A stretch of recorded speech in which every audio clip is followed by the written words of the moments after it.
Awesome. How is it going, beautiful people? If you all aren't mute, I would request you to mute your microphones. Hello and welcome to one more session of Smart Leads Office Hours. My name is Akash, and I'm your Customer Success Manager here at Smart Lead. Before we dive into today's session, I want to get the conversation started with all of you.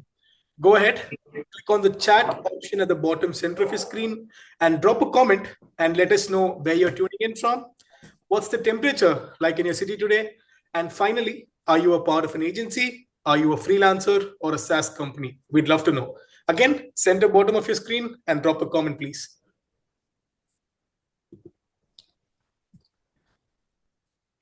I don't see any messages as of yet. First one is going to get a free smart server. I'm just kidding.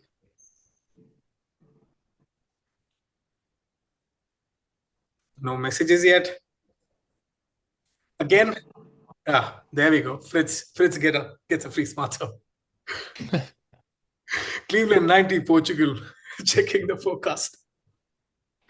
UK 21. Mate, I was just joking. I don't know. But if I can, I would give you a free smart server. You know that. Denver, Mexico, Berlin, SaaS, Georgia, 75. Marketing agency. Awesome. Looks like we got people from all over. Yep. Global audience as always. Let's go. Looks like mainly Europe, the US, North America. Oh, South Africa at the top. Nice. At least 3 continents. Yeah, there is. And there are also a lot of people from India as well. Yeah, India, Philippines. All right. Let's go. Global audience for you, Isaac. Global audience for you, sir. All right, good stuff. Awesome. But in today's session, in today's office hours, Isaac Wood, the founder of Lever Growth, is going to break down how to audit and optimize your cold email funnel beyond the basic metrics, not opens, not clicks, beyond that. From reply quality to deal conversion, Isaac is going to show how top teams use Smart Leads data to improve revenue outcome and not just campaign stats. Isaac, over to you, sir. A quick round of introduction and we'll get started. Sure. For sure. Thanks, Akash, for having me, and good to meet everyone here. I'm really excited to share some insights with you guys. I have a presentation that I'm going to be sharing with you, and basically just like my auditing process. And I'm going to share a little bit more about me in a second. But yeah, I run Lever Growth. We're a go-to-market agency. Been doing this for just over 3.5 years now. Been able to work with over 50 companies in the B2B space. B2B tech, SaaS, some finance, agency businesses as well. So, kind of running the gamut, seen quite a few different scenarios. And so this is a process that we've developed over that time in the trenches, solving the same challenges that most of you guys are feeling today. So with that, I can dive into the presentation unless Akash had something else he wanted to share. But just a heads up for all the participants, we want to keep the session as interactive as possible. So if you have any questions, drop it in the comments. As you all know, we have the floor open for questions by the end of the session. But if you have any questions, drop it in the comments. We'll get them answered for you. But over to you, Isaac. Go for it. All right, good stuff. I'm going to share my screen now. Hang tight. Fire.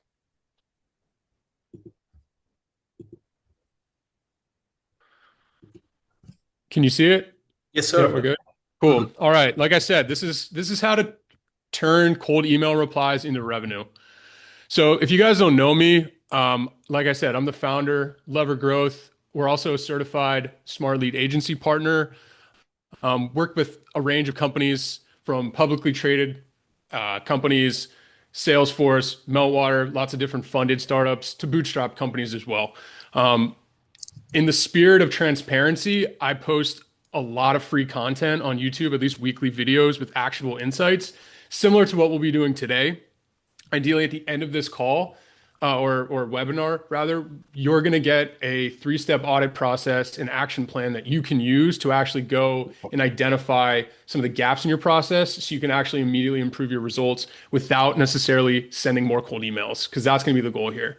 And also this document, if Akash or we can share it once the call is over with everyone too. I'm happy to just distribute it out. Absolutely. Cool. Just to let you guys know why you should even listen to me in the first place. As I said, I've been around for a handful of years now. We've sent multiple millions of cold emails, kind of some common stats that you might hear. We do have a few positive ratings on Trustpilot. These are some recent snapshots just showing positive reply rates. Considering replies have gotten harder to get over the years. We're still seeing some pretty good performance in July of 2025. So, in general, right? This is how or why most cold email experts hit a wall. And cold email expert, it's a pretty broad term, but it's somebody who has mastered email deliverability. You understand general concepts of DNS. You're writing value-driven emails, 50 words or less. You're not writing long drawn out emails. You're not using links. You're not having multiple calls to action or multiple questions, confusing the prospect. And as a result, you're getting some interested replies. So an interested reply is a reply from a prospect who is indicating some kind of interest in your offer or what your email is asking them to do. But the challenge is this isn't telling you how to make more money or get more people through your pipeline. And so I'm gonna share that with you now.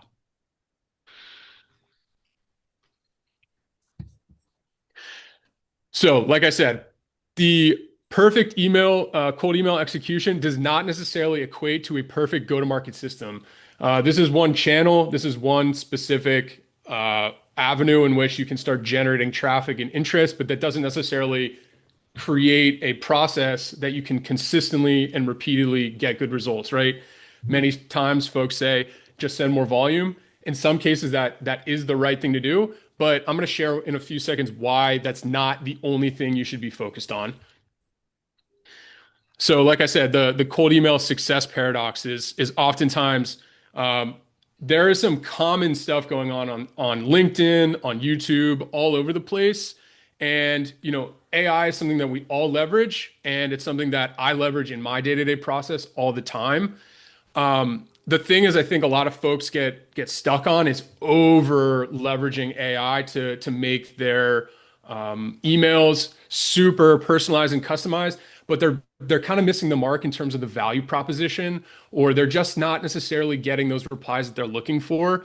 And even if they are getting those replies, they're dropping the ball on what happens after they get those replies. So the high level here is most of the time people are getting good or great cold email stats, but it's not necessarily converting into the revenue that they're looking for. So I'm going to share a quick analogy that I think is kind of funny and something I've been talking about a little bit lately, amongst my team and with my clients. But let's talk about your go-to-market. So go-to-market strategy is the way in which you're systematically going out to your market and getting interest from customers and acquiring those customers, right? Cold email is that the channel. It's going to be your engine that's actually getting you to your destination. Your destination is your revenue goal, right? So the boat is your system. And in many cases, you are headed towards your destination, or you think you're headed towards your destination, but you're not getting there. That's basically like having a system or a boat with a bunch of holes in it, right? And so, what could be wrong with your boat? There's a million things that could be wrong, right? You could have a completely wrong ideal customer profile, so you're just targeting the wrong folks. Your messaging, it might be it just might not be resonating, or it might be resonating with the wrong type of customer. Your handoff process is broken, so you've generated an interested reply, but you're not able to convert that into a meeting, or when you've converted into a meeting, you're not able to actually get them to show up and close the deal, right? Your follow-up system, it might have some gaps as well, where you get some interest, you take too long to reply, but you let them off the hook. You don't follow up long enough. So those are a few common holes and gaps in the process that I've typically identified with my clients. And I'm going to share like how we do that in a few seconds, right? Right. So the solution, right, is first, instead of just trying to make your boat go faster, which is send more cold emails, you want to actually fix the holes in your boat, and then you just, you add an extra engine on, you get your goal a little bit faster, right? And drier, not to mention. True. Yeah, so this is a four-step I call it like just a basic diagnostic model. Um, in actually determining where those holes are in your process, right? So how do you find those holes in your boat you without wasting time, right? This is where most people get a little bit stuck here. They look at their dashboard, you look at your smart lead dashboard and you see, oh, our replies, our replies are a little low. We maybe just need to send more cold emails, right? That's not necessarily the case. So oftentimes people will point at a challenge in terms of like a symptom, right? The idea that I like to or the metaphor that I like to use is, you might have a headache, but it's not necessarily your head, right? You might be dehydrated. Yeah, You makes sense. might, exactly. So there's other challenges that are going on in your body that's causing your head to have an issue. And so that's the same thing with your cold email process. So an example is, hey, our leads aren't good enough, or our reps aren't closing enough, or we just need better targeting overall. Those are often symptoms of a broken process. And so, just like when you have a headache, it's not necessarily always in your head. You have to be able to ignore the high level symptoms, dig a level deeper, and actually start to understand like what's truly driving those negative outcomes. And so what we'll do is typically start collecting and looking at data, right? So you want to understand your funnel. And a funnel is basically very basically, it's from the moment that somebody learns about your company all the way until they actually become your customer.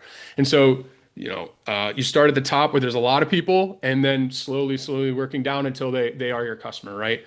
And so things you want to understand are lead to opportunity conversion rate, opportunity to actually qualified rate. You want to understand your qualified to close one. You understand your average deal cycle, your win rate by different lead sources, right? We're talking about cold email today, but some of you might be doing social media. Some of you might be running paid ads, right? You want to understand all those metrics. And if you don't understand all of them, you're going to potentially be misdiagnosing, right? You want to understand your inputs, or your activity metrics, like what are your outbound touches per lead? What are your total response rates by channel, or by specific type of angle?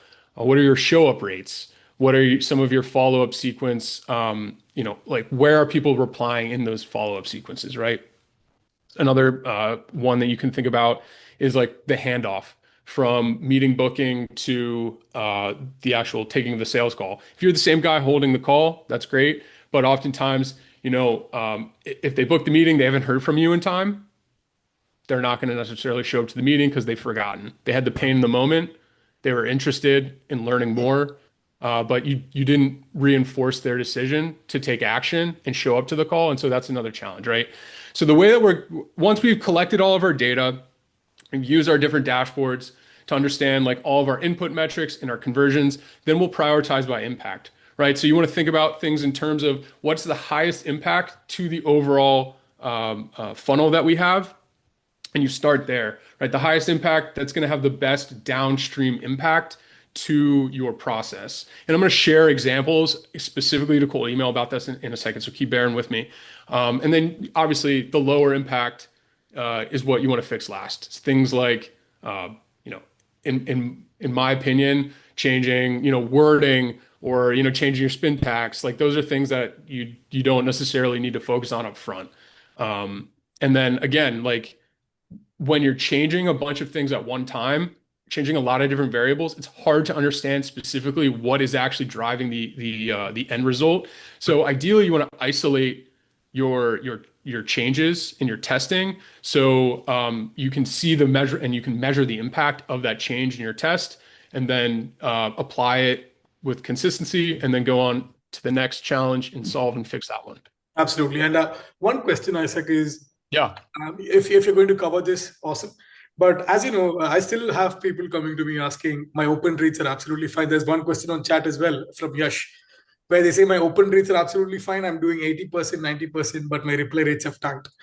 See, my suggestion there is going to be do not have opens and clicks tracked, because I've seen Yeah. people getting hurt. But what is your take on this, where people measure their open rates versus their reply rates? For sure. Yeah, my take also would be looking at your reply rates as or excuse me, as your open rates or your click rates as your initial measure of success is not necessarily going to be a good bet for you. And hang on one second, I have something kind of going off in my background real fast. Let me just turn it off. Absolutely. Gotcha. All right, here we go. Sorry about that. Um, yeah, so in general, reply rates are going to be more impactful than open Hey, rates. good Open morning, Dick. rates, How are you? Sorry about that. yeah, thanks, Akash.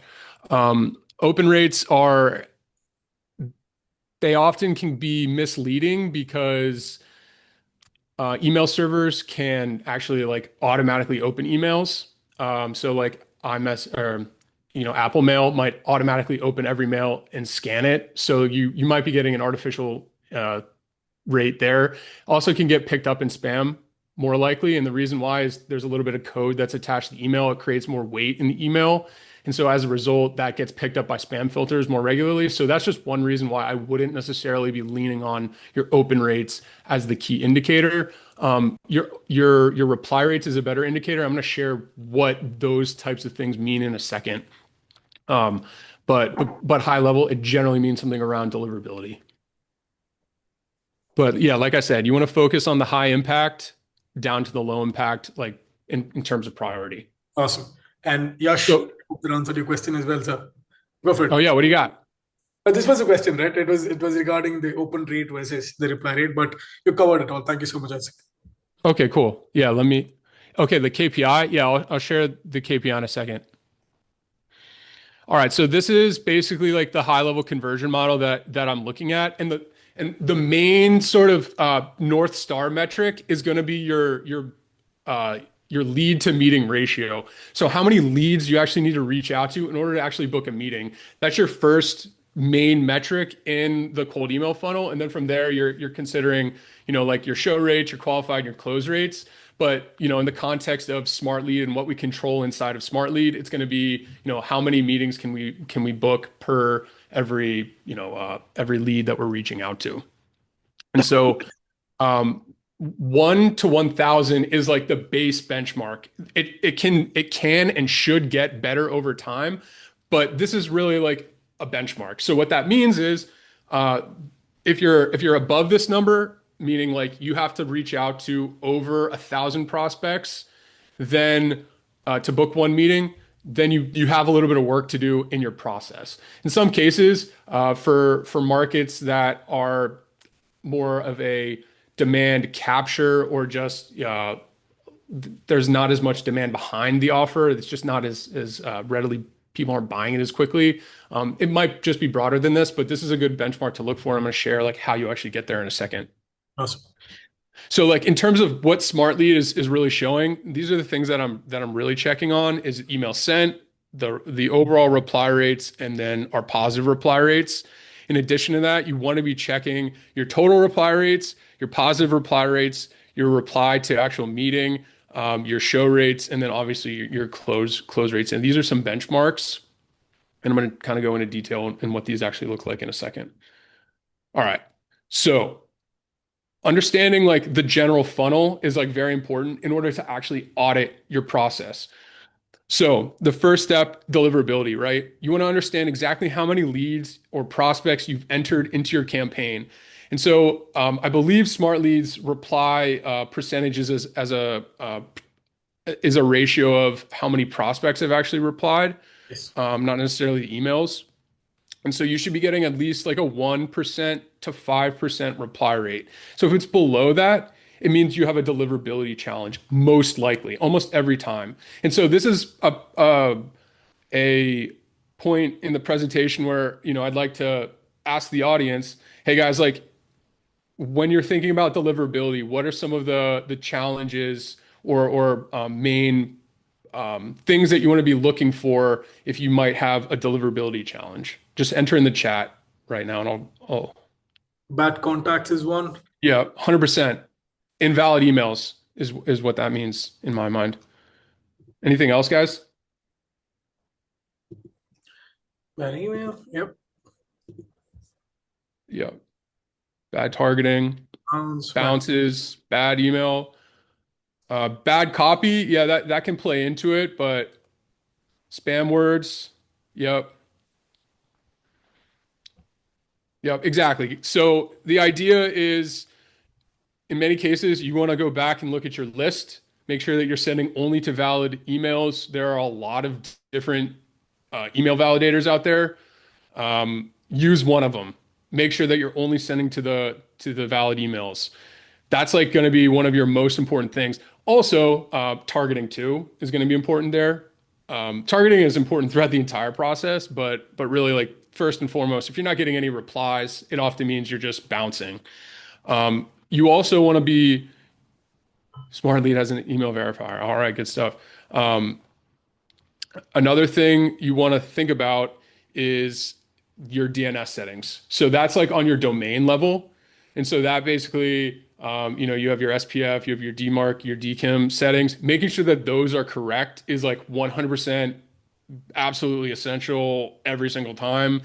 If those aren't right, then your cold emails, you might as well not even send anything. So that's going to be the first and foremost. And then you want to validate your email lists. And then ongoing, you can just, make sure that your domain is healthy and you're not bouncing. Oftentimes I always have email warm up on. So make sure that you also have your email warm up on. All else equal, if you've audited everything and you're looking, your list is okay and your DNS settings are fine, but your reply rate is still really low, there's a fail safe you might not want to hear this, but it just means to buy more email domains and buy more inboxes and just start fresh and start new. That's really the reset. That's the turn off, turn on button. If your deliverability isn't working right, you're going to have a hard time. So just make sure that you're keeping track of this over time. Your campaigns don't have less than a 2% bounce rate overall. That's really kind of what you want to be focused on. Cool. Let me just look through, see if there's any. Um, So there's one question from Samantha for the Smartly team. So Samantha, honestly speaking, we do avoid bot clicks, but across the market, going to any cold email platform, I think it's become an inevitable case, right? We never know if it's actually the person or the bot that's opened the email. Yes, we do go by assumptions where if it was opened in the next minute or in 2 minutes, we kind of assume it's a bot open. But as Isaac also said, it's always not a great idea to have track opens or kind of measure your success with the open and click rates. And from what we've seen if replies are the KPI you're looking for, a positive response is what you're looking for. In that case, it's better to kind of have opens and clicks disabled. And if you'd want to experiment this, maybe have a campaign in parallel, one with tracking enabled, one with tracking disabled, and you'll see the difference. Yeah, and that's always a good suggestion that Akash just made is like if you're, looking to see how the changes impact, just have one campaign with the original and then the next campaign with the new and see how those changes materialize through the process. Absolutely. So moving down the funnel. So like I should have put this in between everything, but let's look at that thing again. The graphic, right? So you have your reply rates. This is the top of your funnel. Now we're going to be talking about your positive reply rates.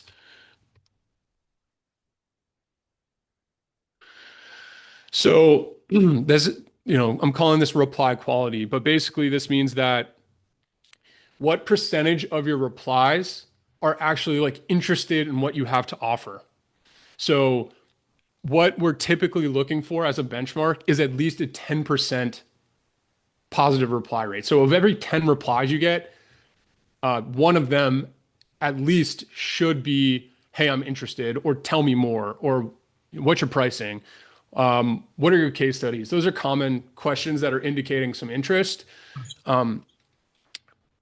Most of the time, the others will come back if they're going to be not interested, unsubscribe, don't email me again.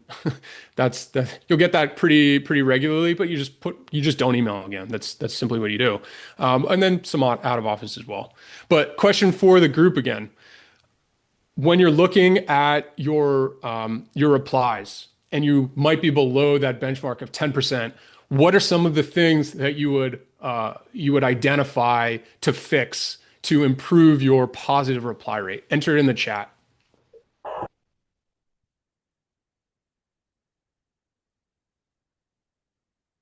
CTAs, subject lines, copy.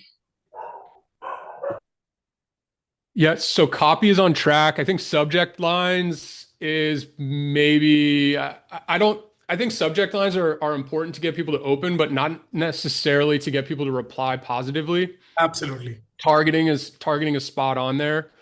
Follow up wouldn't be right because follow up means they've already replied to you and you're now following up with them down the line. This is more of a hey, you've sent that first email and they're getting back to you. You're saying, hey, I have this great offer. I have this great thing. Here's some social proof. You interested? As kind of the framework for the email. They're then replying either yes, interested, or no, not interested. So if it's below the 10%, what we're typically seeing and the things that you want to fix is first and foremost, you want to make sure that your targeting is right. Your targeting is going to be your most important factor across campaigns, period. This means who are you actually reaching out to? What's that audience? Are they the user of your product? Are they the decision maker or the leader who is tasked with an initiative who would benefit from your product, right? You need to understand who you're reaching out to first and foremost. Are they at the right type of company? So that's going to be an ICP mismatch or match. So you got to be hitting the right people. The next thing you want to be thinking about is your message market fit. So like that ties into your actual targeting. So who you're reaching out to and the message that you're writing to them needs to align, right? You could be hitting up with the right guy. You could be talking to the founder of the agency, but you're talking to him about potentially something that he doesn't care about, right? Maybe this guy he's a revenue focused guy, but you're talking to him about his back end finances, and perhaps he would reply, but what you really need to make sure is that's aligned. So finding out who is who is the end user or going to be benefiting most from your product and reaching out to them with the right message. So that includes testing different value propositions. So your value proposition is what is the benefit that your prospect is going to get in using your product or your service. And oftentimes it can be boiled down to things as simple as make more money, save you money, make you time, give you time back, or make you look better in front of your colleagues or your peers. Like those are a few just common things that you'll be looking for. And how important is the CTA, Isaac? This was in the chat as well, right? Yeah, that's a good question. CTAs, I would say, are relatively important in terms of the the things that you want to be testing up front, though. I would say first and foremost is just going to be your value propositions. So again, it's like, uh, can you save them money? Can you make them money? How are you presenting that? And then usually you want to just come in with a soft call to action. Pretty simply is like, hey, are you interested? That's really a good way to just get people to say yes. Understood. Um, so like testing different calls to action is important, but before you're testing those, I would isolate your value proposition as the thing that you want to be testing first. Right. And then also too, like you got to make sure that you have social proof included. If you don't add it, oftentimes the social proof might not necessarily align with the customer that you're reaching out to or the prospect that you're reaching out to, which is why you might not be getting the responses that you're looking for. So either get better social proof, or reconfigure your targeting. Understood. Any questions on this one? Nope, nothing else. Looking on the chat. All right, cool. Yeah, you're good to go. Social proof, as in mentioning how many customers work with us. Yeah, that's an example of social proof. Company names that you're working with, but the idea is you're also sharing a result. You know, you could say, hey, we're working with 25 companies. They've all helped. We're helping them achieve a cost savings, or we're helping make them money. And you want to give like a bit of a range, or if you can give specific numbers, that'd be great too. But yeah, that's definitely correct. Yeah, and maybe a success story or so, something that provides credibility and where people can see value out of it. What do you think, Isaac? Some things that people would it depends on your audience and what they care about, but right, like if you are selling to a Fortune 500 company, if you can say that you've also worked with other Fortune 500 companies, that'd be good. Like if you're working with funded companies, you can mention other companies that have been uh, that have raised money from a similar VC Appreciate. or private equity company. Like that's just a couple examples of funded. On the more like uh, you know, bootstrapped side, you can just give a range of companies and hey, we've worked with 25 companies in your target vertical, and you would insert whatever the vertical is, and then you quantify the result. And ideally, you also can quantify like a time frame too. So hey, we were able to help 25 agencies, generate 10 to 20 more calls per month, with our outbound automated process. Pretty simple, right? And one more question from the chat. Can you reliably share any link at all, or is none recommended? You can share links after they've replied because then you're now a trusted sender in their inbox. Beforehand, I wouldn't recommend it, but you can test it. Like Akash said earlier, right? You have two campaigns. If you're really curious, you have one campaign that goes out. You include a call to action saying, "Hey, like, mind if I share a link or mind if I share more information?" And the other one, you just say, "Hey, here's the link. Once you've read it, let's book a meeting." Right? Like those would be the two tests, and you can just see like how it materializes. And I'm sure you might see a major difference in one or the other.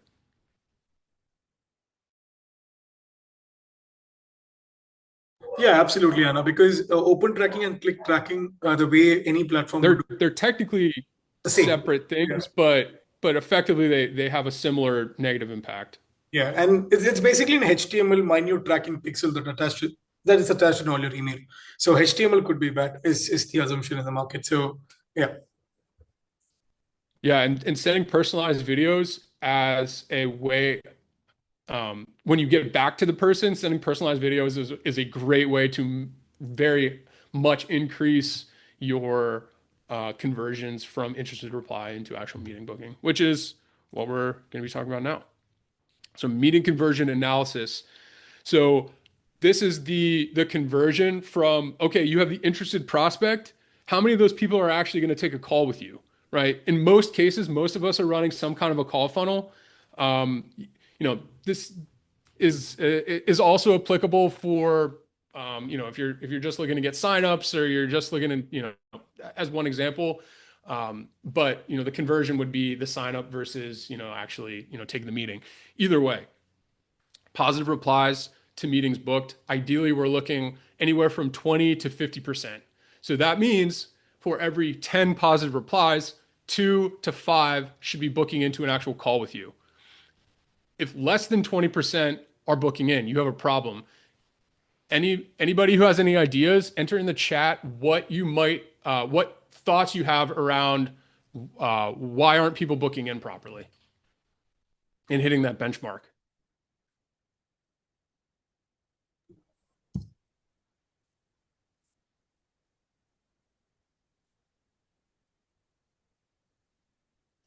high friction CTA. So high friction CTA is a little more relevant on like the initial email. So again, you got to remember where we're at in the process now is the prospect has already replied to your first call to action. So this second conversion or third conversion in the process is they've replied with positive intent. You said, "Hey, um, we can help you achieve great result. Are you interested?" Prospect replies, "Yes." This is now okay. Take the next step and take a call with me. The call to action here, it should be pushing them to take that next step. Usually, though, the challenge, yes, just sending a meeting link and not offering meeting times, 100%. I always recommend you want to be as make it as seamless as possible. So maybe there is some credence to the idea of the call to action being having too much friction. But yes, you want to make it simple for them to book in. So you give them 2 times or 2 time windows. Hey, later today between 1 and 3 p.m. and tomorrow between 9 and 12. Give them a range of times. Or if you want to book direct, here's my Calendly link. So that's what I do every single time. And you'll see some people will just book it in themselves. Some people will just reply with the time, and then you can just book it in your Calendly like that. So that's a good suggestion. 100%. Not sending specific time, week follow up. Yeah. So basically, like the thing that I haven't seen in here, maybe I'm missing it, but it's actually going to be something called time to lead. So time to lead is how quickly you're actually getting back to your prospect. And so ideally, you want to be shooting for as quickly as possible, and quick meaning 5 minutes or less. And so there's a lot of data and studies. You can see it from Winning by Design or Harvard Review. There's a bunch of people who do these sales funnel analysis tests, and they were saying something like 400. There's a 400 times increase in conversions if you can reply back to your prospect in 5 minutes. So you might think, well, why is that so important? I could just get back to them later today. It's still same business day. You know, you that could be true, but the big reason is, why is somebody replying to your email in the first place? It's likely because they're currently in pain, and or they're feeling that pain like that minute, and they have a little bit of time on their hands to potentially solve for it. So if you can get back to them like as soon as they reply, you have the attention of the lead, right? And in today's world, sure, you've seen it around. Attention is the new oil. It's the new gold. It's the new big commodity, right? True. Attention is basically our time, and it's the most finite resource we all have. So if you can capitalize on that, then that's going to have a massive impact and improvement. And so one simple thing that you can do here to solve for the reply time challenge is create an automation. So Smart Lead will automatically categorize your replies for you. You can then set up an automation using a simple no code tool like Zapier. A little more, you have a little more tech skill. You can use Make, whatever tool. It's irrelevant, but just get something that once you have it synced up with your Smart Lead account, send it to whatever your notification is. Get an email or get a Slack notification saying, "Hey, this person replied." Get back to them immediately, so you can then share with if you're the one replying or your team, and they can get on it really quickly. If you want to take one step further, you just give them a call, right? Because they've already replied. You can say, "Hey, um, uh, saw you reply to this email to my founder, or saw you reply to my email. What about that email led you to reply, or what was interesting about that email?" As a quick, simple thing, and then you can qualify them on the call, and then you might even be able to just have a sales meeting with them right there. So those are a few things that you want to focus on in terms of the meeting conversion. Time, you want to give them enough. You want to give them like enough time windows, and then third, which I didn't really touch on yet, but pretty simply, you just got to make sure you're answering their question. Just be direct, right? If somebody's asking for pricing, it's 2025. Cold email, there's not a lot of influencing power in terms of like being able to be like uh, telling telling a story around your pricing. So usually just give a range if you're afraid to give an exact price, but don't skirt the question. Be like, I can tell you on the call. That people kind of see through that at this point. Um, in terms of pricing, in terms of case studies, make sure you're sharing some value. Hey, we were able to help companies achieve a result. If you can break it down in detail with like a Gamma doc like this, or some kind of a presentation or a video, it's going to be really, really solid for you as well. You can give them some kind of an asset, a checklist, a guide, something that is useful, but plain and simple, answer their question every time. So 100%. that's conversion analysis. Next one we have here is the show rate. So if ideally what that means is just you want to get 80% of your people actually show up to the call. So like of every, call it 5 meetings you book, that means that 4 should actually show up. If it's below that, that means your appointment setting process is broken. Another question in the chat, if you guys have any ideas around this problem here, what would you be looking for, or what indicators are you going to be looking to fix to improve your show rate? And in the meantime, while they do that, one question from the chat, Isaac, is I'm sending 10 to 12 emails from one inbox and using Spintax, but format of emails is the same in each inbox. I ask my question, a brief intro, then my CTA.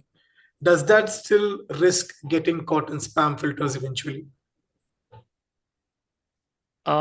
There's always the chance of it landing in spam, for the reasons that I mentioned above. If your messaging isn't good, if your targeting is bad, if it seems overly templated and it's not relevant to them, then yes, it will absolutely get marked as spam. That being said, assuming you have good targeting, assuming you have good messaging, it's like relevant to them.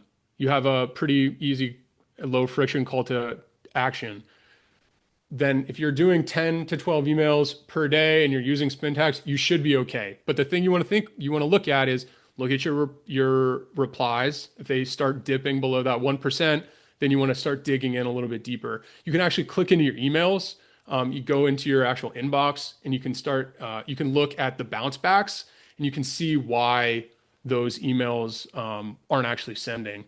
And so, you can see, am I just sending to invalid emails, or if it's getting blocked, like if the sender can't even send it, then that usually indicates there's some kind of a deliverability challenge. Understood. We Cool. have some messages in the chat. Automate reminders to leave. Hmm. Yeah, 24 100%. is the title. Yeah, exactly. Sending reminders, confirming the lead up front. I like to just send a little personalized message. You want to take it one step further, you can even just you can send them a personalized like selfie video saying, "Hey, you're going to be chatting with me. I'm looking forward to learning about you and your situation." And then you can give them a few insights. Um, it just helps build an extra connection and it increases the warmth to the call.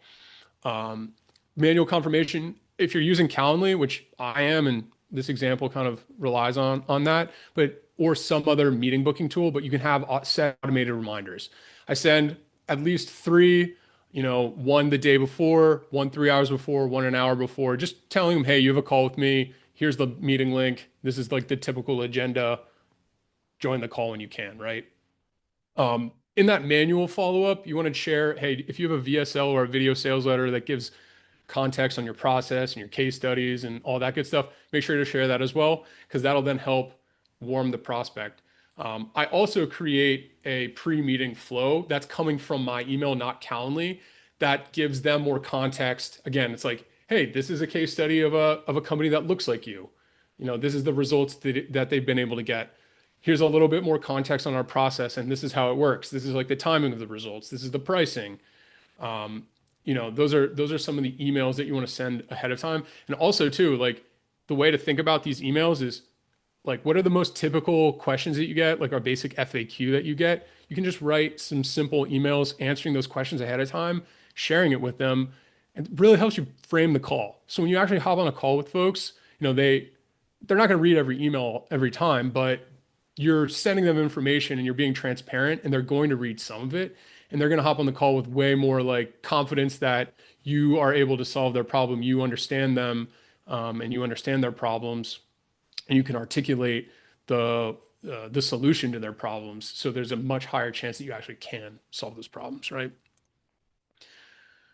Um, how to handle risky, bad, and email not found leads if you use Apollo.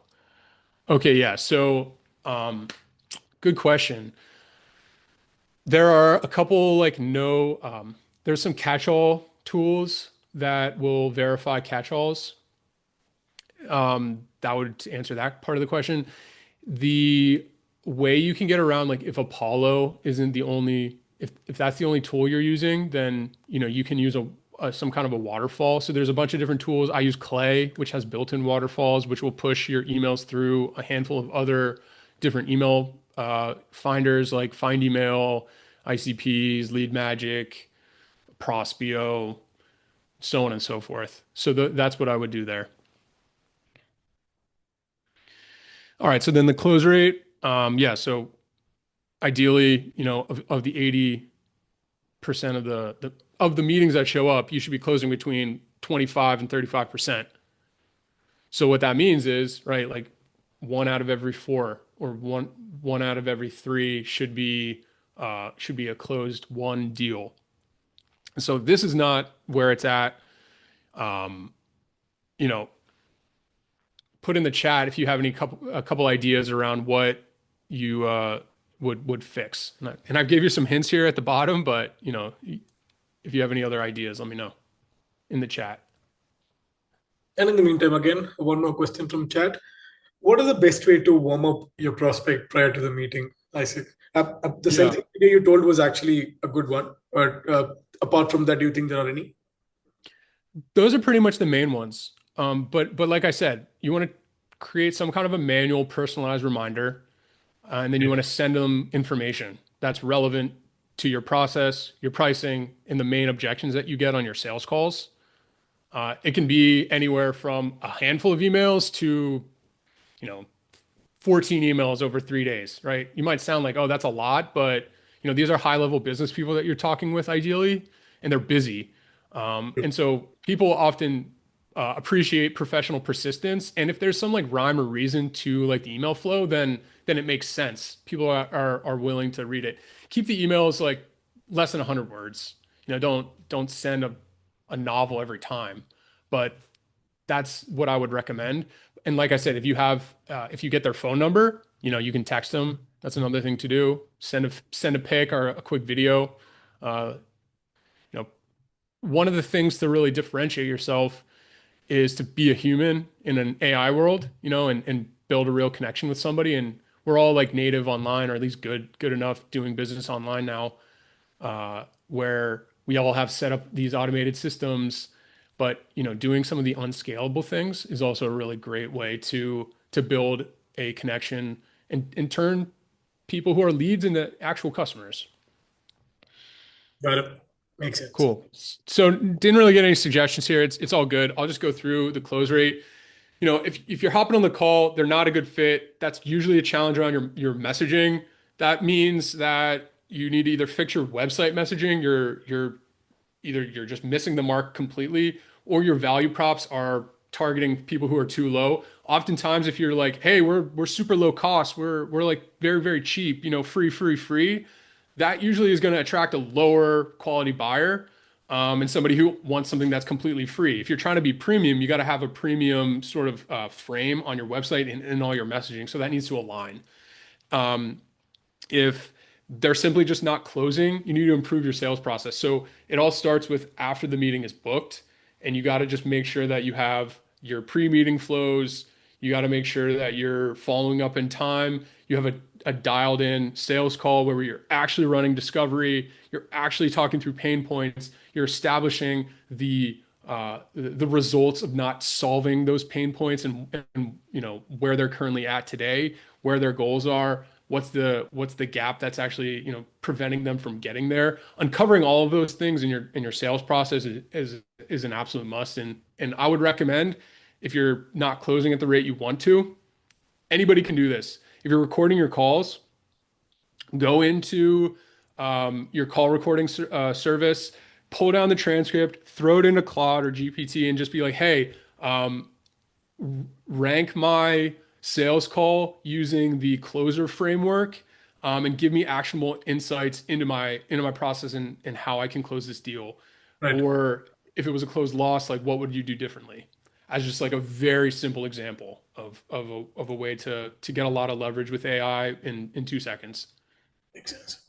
So that's pretty much the audit framework, really briefly in some overview, right? You just don't want to optimize for the wrong metrics, right? So focusing on those open rates, versus actually the ones that matter, just positive reply rates. Think about just like testing subject lines before testing for value propositions, ignoring the post reply process, meaning you don't have any speed to lead system, you don't have a booking process, you're not confirming the meeting, you're not getting them to actually show up. And then, you're just scaling your volume before you fix all these things in the process. Going back to what I said earlier, right? Volume can be an answer True. given you've solved for all of this first. Yeah, so solution framework, you can hop through this. First thing you want to do, identify the hole, plug the big hole first. Systemize what works. Once you've plugged that hole, create a process around it. Build an SOP for yourself or your team, build a checklist always. So if you can do the task end to end with the checklist, it's good to go. You validated it. Um, then you want to continue to work on the metrics. Just tweak. First, figure out your value props, and then start tweaking your calls to action. Right? Those are going to be your more downstream effects. From there, scale it up. Add some volume. That's when you just want to start experimenting with more tools. Leveraging more complex AI analysis, stuff like that, and then adding team members. A question from the chat: how often should users rotate inboxes or domains to maintain performance? Do you think there is a specific timeline for that, Isaac? Rotate inboxes. Yeah, I mean, ideally, it's they're not always on. You know, say it's pretty common framework to just think about like a 2 week time frame as like a good 2 weeks for warm up minimum when you're setting them up. If you have enough volume kind of sitting on the side, you could always be running campaigns with fresh inboxes. Yes, I'll share this presentation, Sonny. But yeah, overall, um, inbox rotation, just try to have like a little bit of excess volume, like 30% or 1/3 of additional email inboxes, so you can always be like rotating in fresh ones that are going bad. And what I mean by going bad is lower than 90% on the inbox scores. You want to pause those on like actual email outbound, and then just have those going on warm up. Sometimes they can be healed. Most of the time they can be. Other times you might just got to restart them. So yeah, 100%. Makes sense. cool. I know we have just a few minutes here. I'm going to kind of run through the last of this the end of this, but this is the bottleneck analysis. And this is like what it looks like before, right? You have 1,000 emails a day, assume a 3% reply rate, 5% positive reply rate, 30% booking rate, 80% show rate, 35% close rate. These are all like in line with the numbers that we shared before. And you'll get 2.5 closes per month, right? Right. So that's all well and good. I'm going to show you how just changing one thing in your process without sending any more email volume is going to actually like completely change your outcomes. So in this case, we're just fixing the positive reply rate. So that means you're dialing your targeting, you're dialing in your messaging, you're making your offer super, super compelling, um, low friction, high value, um, and free does include that, but it's not always necessarily the case. You want to just reduce the prospect's risk. You want to maximize their outcome. That's create a great offer.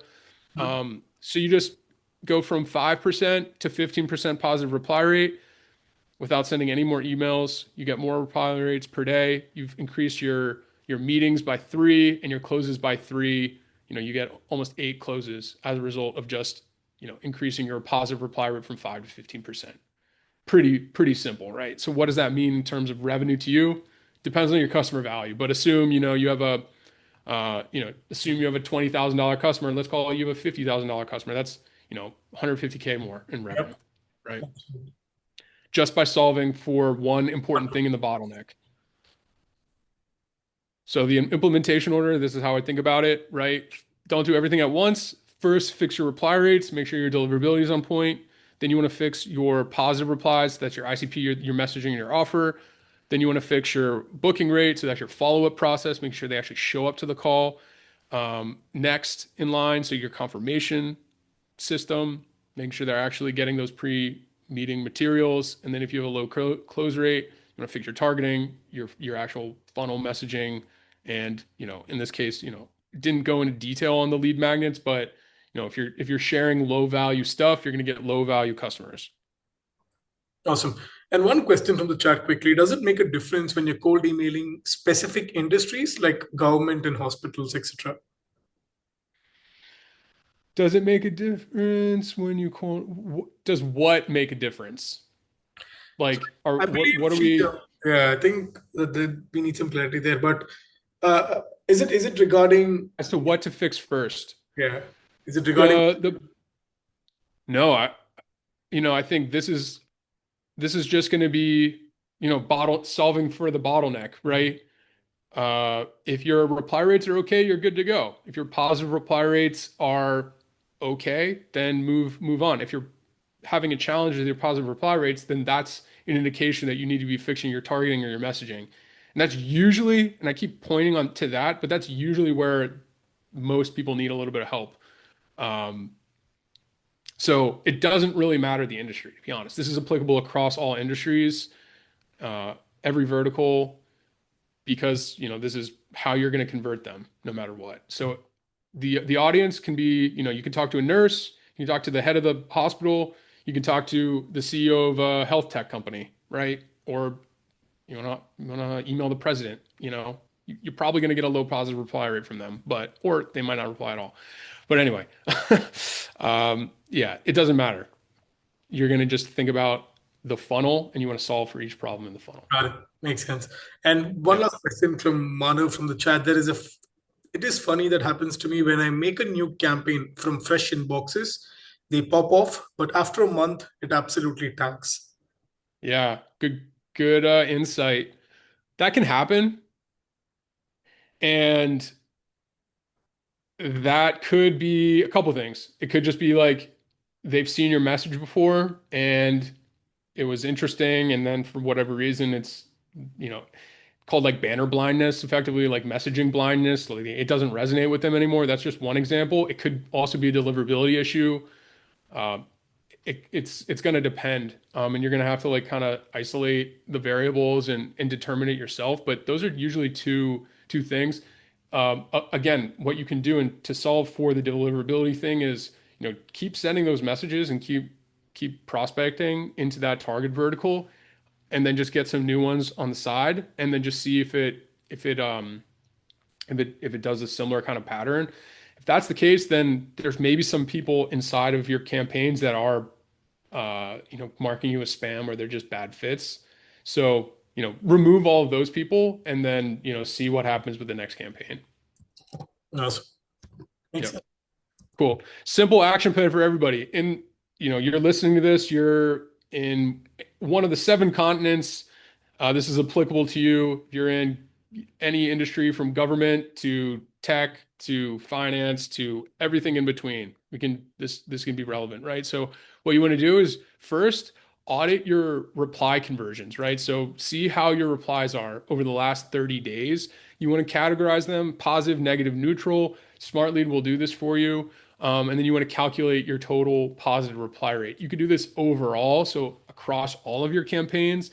You can do it by campaign specifically, and then you can also do it by individual angle or value proposition. And so you can break these down to get more granular data on, how those campaigns or how your specific messaging is actually working. From there, you want to fix your biggest leak, right? So you want to look and you see if you have a 10% positive reply rate. If it's greater than that, you're on the right track. Then you want to start looking at your booking rate.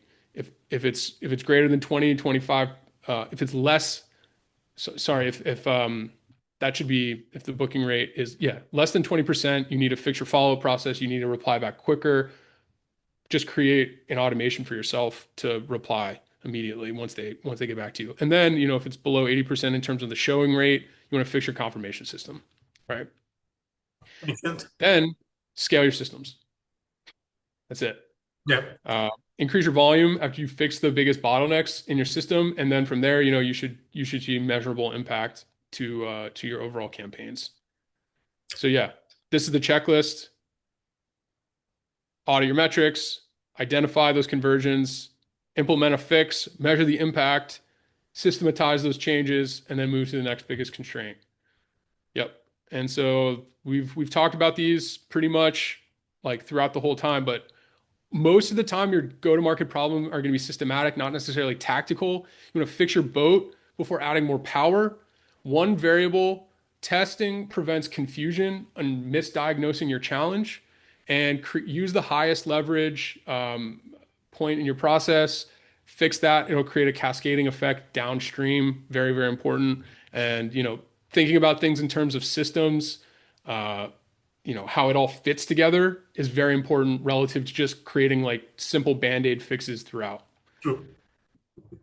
So next steps, I'm going to share this with everybody. Feel free to connect with me on LinkedIn. Also subscribe to my YouTube channel. I post content like this weekly. And I'm active on LinkedIn, posting content similar around this kind of stuff. Feel free to shoot me a DM. Tell me, if you have any questions or if you have any feedback on the press. But yeah, that's pretty much it. Thanks for the time, everyone. Absolutely. That was solid, Isaac. Like, I think now we have a lot of things to do before we scale our cold email campaigns, right? And that's a crucial part of it. And we'll share the document with all of you so that, you have all the information you need. And you also have Isaac's YouTube channel and socials, the last slide. But opening the floor quickly, I know we're beyond time, but a quick 5 minute question and answer session. So Sure. have a I question. just shared, Yep. by the way, I just shared the doc in the chat, so Awesome. anybody can access it. Thank you for that. So we have one Manav raises his hand. Manav, if you can turn on your video, I'll quickly spotlight you, mate. There you go. Can you unmute yourself? Isaac, you can maybe also stop sharing your screen if that works to basically see everybody. Oh Awesome. yeah. Can you unmute? Okay, I can now. I can. Hello, Isaac. Hey there. Yeah, so I'm the same guy that asked the question about like first month it works and next month Yeah. it tanks away. So the Yeah. situation is like I made a campaign in a MENA region. The copy worked, got plenty of meetings. My client got also a lot of clients from them, 5% reply, a lot of meetings. But when I went to Spain, same similar copy, just changed slightly things in the case study. It completely tanked, like from 5% reply to like 0.2. And I A/B tested my infrastructure and it was like 100% deliverability. But I'm like, what's not happening? Then there was no open rate. And I'm like, what's happening? What's happening there? So that's the whole situation happening here. Did you say you had your open rate on?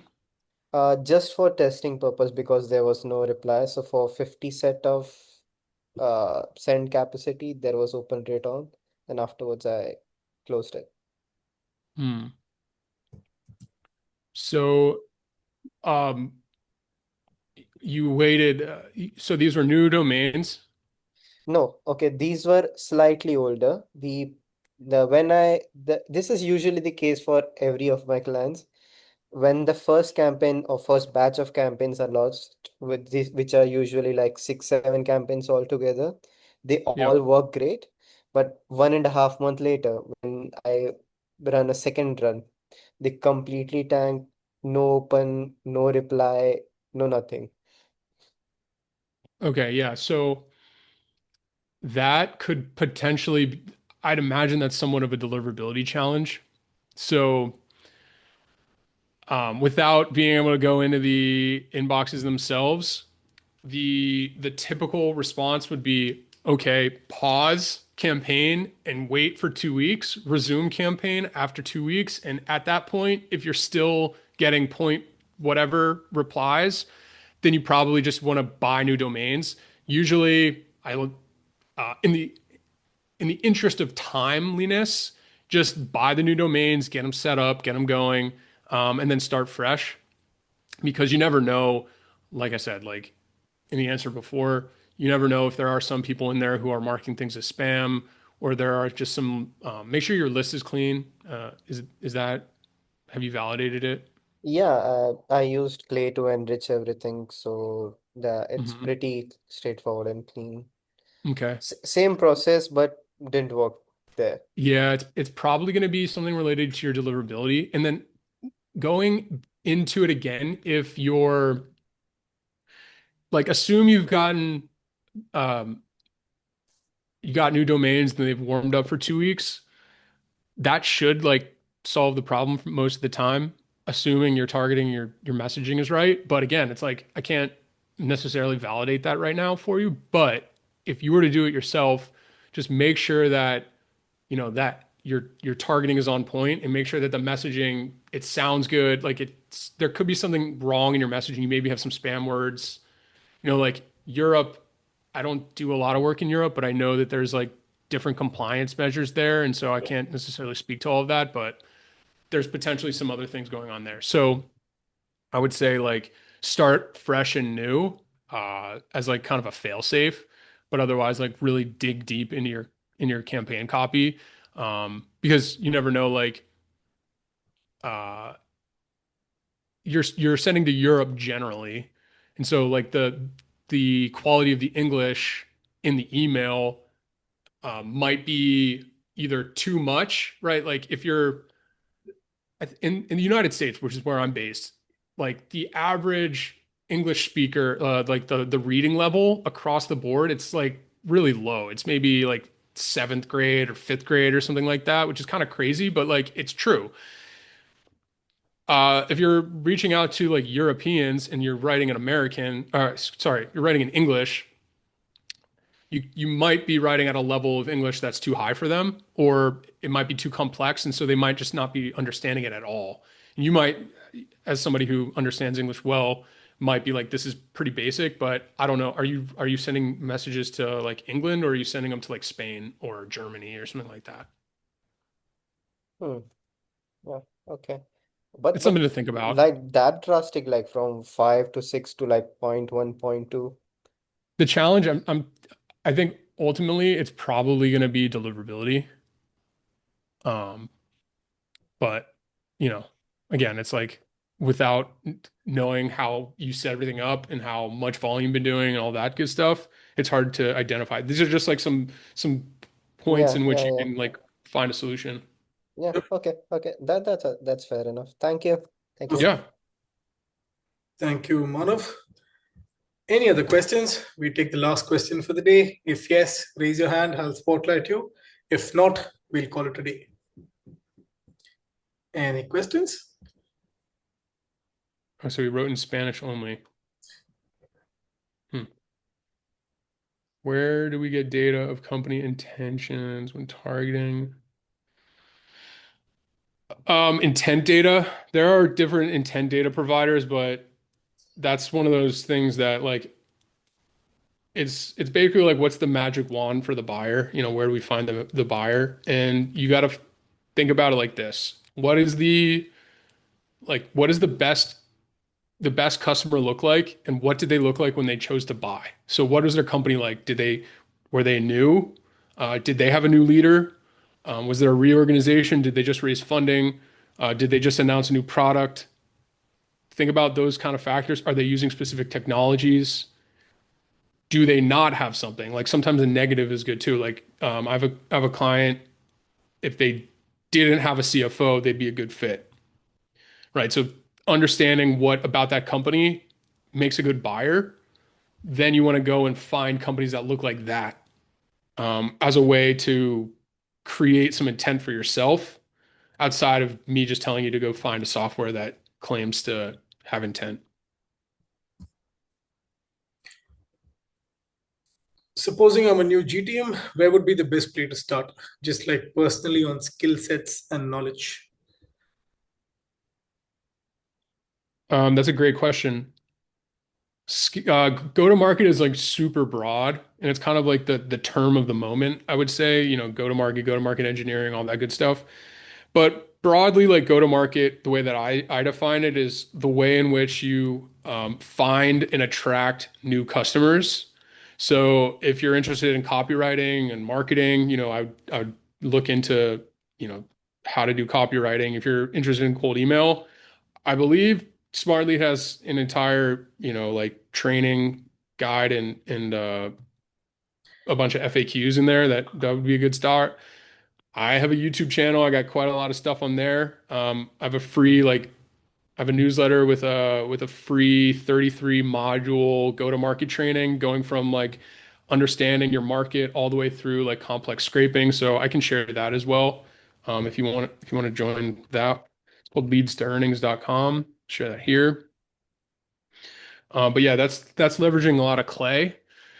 But yeah, I would say use some of the main software companies, and often they have good trainings. So like Clay, Smartlead, those are two big ones in the process. YouTube is a huge one. There's also a lot of good coaching programs out there as well. But you feel free to DM me if you're looking for some more specific guidance. Thanks, Alex. Perfect. So, last question for the day from Darren. Do you see any special challenges using cold email for fundraising, especially with booking rates? Follow up to that. Are you talking about you're wanting to get fundraising or you're looking to provide fundraising?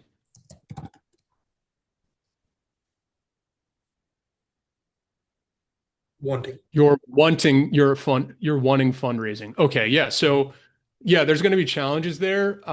It just depends on like how in demand your product or your service is. But a good way to do that is build lists of potential investors, and you can, either go for direct meetings. They get a lot of that kind of messaging. You have a platform, you could potentially try to invite them onto like a podcast or some kind of a conversation. If you can give them some free, if you can give them some free value or something that's like useful. Like I booked a call with a VC this week, and I provided him with like a free document that was like, hey, this is like a go-to-market strategy, like specific to like your situation. We should hop on a call to discuss how we can help you out with this. So like you got to just think, what do they want in reference to like what you can solve for them? And obviously they probably want to make a bunch of money. But you got to be able to articulate and show them why you're worthy of a reply. And it's just showing value, getting them intrigued with, your background, your case studies, your success, and just getting in front of them. And oftentimes it also just comes down to like multi-channel. So hit them up on email, DM them on LinkedIn. If you can find their phone numbers, call them, just get in touch with them. That's going to be the best way. People appreciate the persistence. Awesome. Thank you for that, Isaac. We come to the end of the session. Anything else you'd want to add before we wind up? Sorry, I was reading one of the comments.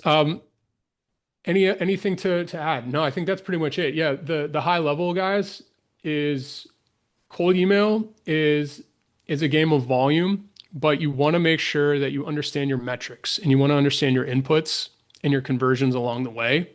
That's going to make your cold email game and process way more valuable to you and your company. So just make sure that you're keeping your deliverability on track and you're super tight on your targeting and your messaging, and you have a good appointment setting process. And that's going to be the road to actually generate some revenue. Absolutely. And thank you so much for all these actionable insights. Isaac, it's not something just we know, it's something we can actually put it into action right after this session. And for people who joined late, we actually have the whole document in the chat as well. So make use of it. Isaac also has his socials there. Follow him on YouTube. If you want to DM him, you can DM him on LinkedIn, if that's okay, Isaac. So Yeah, that's fine. awesome. Yeah, connect me and we'll DM. Yeah.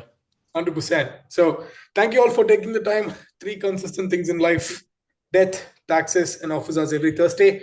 Let's go on the next one. Yeah. Cheers. Love that. Thanks, guys. Thanks, Isaac. Cheers.